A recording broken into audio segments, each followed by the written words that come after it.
देश में मणिपुर के बिगड़े हालात को लेकर संसद से लेकर सड़क तक हंगामा देखने को मिल रहा है।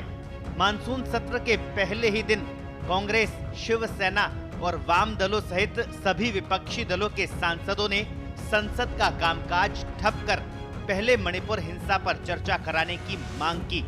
इधर मणिपुर से आए एक वायरल वीडियो ने एक बार फिर मणिपुर से दिल्ली तक तूफान ला दिया। पूरे मामले पर हो रही सियासत के बीच सर्वोच्च न्यायालय एक्शन में आया और स्वतः संज्ञान लेकर केंद्र सरकार की मुश्किलें बढ़ा दी है। अदालत ने इस मामले पर केंद्र और राज्य सरकार से जवाब मांगा है, तो मणिपुर में राष्ट्रपति शासन, संसद में पीएम मोदी के जवाब की मांग को लेकर विपक्ष ने सदन नहीं चलने दिया। And you know the Manipur is burning and Manipur is burning and the women are raped and naked, paraded, everything. And Prime Minister is keeping quiet. He is giving a statement outside. He is giving a statement outside. Honorable members, honorable members. Prime minister साहब सदन की नेता होते हुए भी जिस बात सदन की अंदर रखना चाहिए वो सदन की बाहर रख रहे हैं। मैं प्रधानमंत्री जी को यह गुजारिश करूंगा कि आप सदन के अंदर आके आपका जो अब तक की जो चुप्पी साधी रहते आप ये चुप्पी सदन के अंदर आके तोड़ना चाहिए और आप सदन के अंदर आओ। मणिपुर जल रहे हैं, हिंदुस्तान की खतरा है और ये खतरे से निपटने के लिए सदन सबसे बड़ा एक फोरम होते हैं। मणिपुर में पिछले कुछ महीने से हालात बेकाबू होते जा रहे हैं।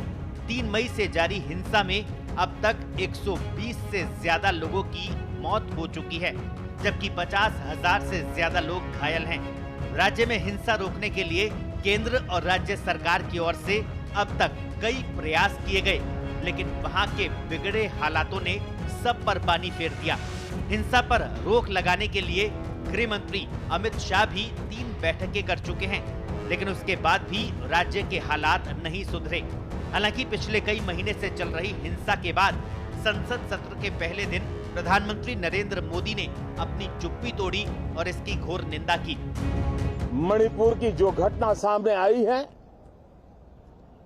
किसी भी सभ्य समाज के लिए ये शर्मसार करने वाली घटना है। पाप करने वाले, गुनाह करने वाले कितने हैं, कौन है, वो अपनी जगह पे है। बेइज्जती पूरे देश की हो रही है। 140 करोड़ देशवासियों को शर्मसार होना पड़ रहा है और मैं देशवासियों को विश्वास दिलाना चाहता हूं, किसी भी गुनहगार को बख्शा नहीं जाएगा। पीएम मोदी के बयान के बाद भाजपा नेता भी हिंसा पर सफाई देने की बजाय विपक्ष पर हमलावर हो गए। उन्होंने साफ कहा कि सरकार सदन में चर्चा के लिए तैयार है, मगर विपक्ष सदन चलने नहीं देना चाहता। आज ये बहुत पीड़ा की बात है कि जब भाजपा की ओर से राज्यसभा में पीयूष गोयल जी और लोकसभा में प्रहलाद जी ने साफ साफ कहा था कि हम इस मणिपुर पर चर्चा करने को तैयार हैं,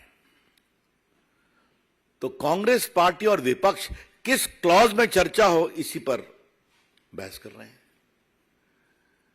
तो आपके लिए वहां की घटना इंपॉर्टेंट नहीं है, बहस का क्लॉज इंपॉर्टेंट है। बहरहाल मणिपुर में हालात पर नियंत्रण नहीं कर पाने के बाद केंद्र सरकार संकट में नजर आ रही है। एक और जहां विपक्ष संसद में प्रधानमंत्री नरेंद्र मोदी के जवाब की मांग कर रहा है, वहीं सरकार को सुप्रीम कोर्ट में जवाब देना है। अब देखना यह होगा कि सरकार विपक्ष के हंगामे को रोकने के साथ राज्य में बढ़ती हिंसा को रोकने में कितनी कामयाब हो पाएगी, और देखना यह भी होगा कि क्या इस बार भी संसद का ये सत्र हंगामे की भेंट चढ़ जाएगा। स्पेशल रिपोर्ट, पत्रिका टीवी।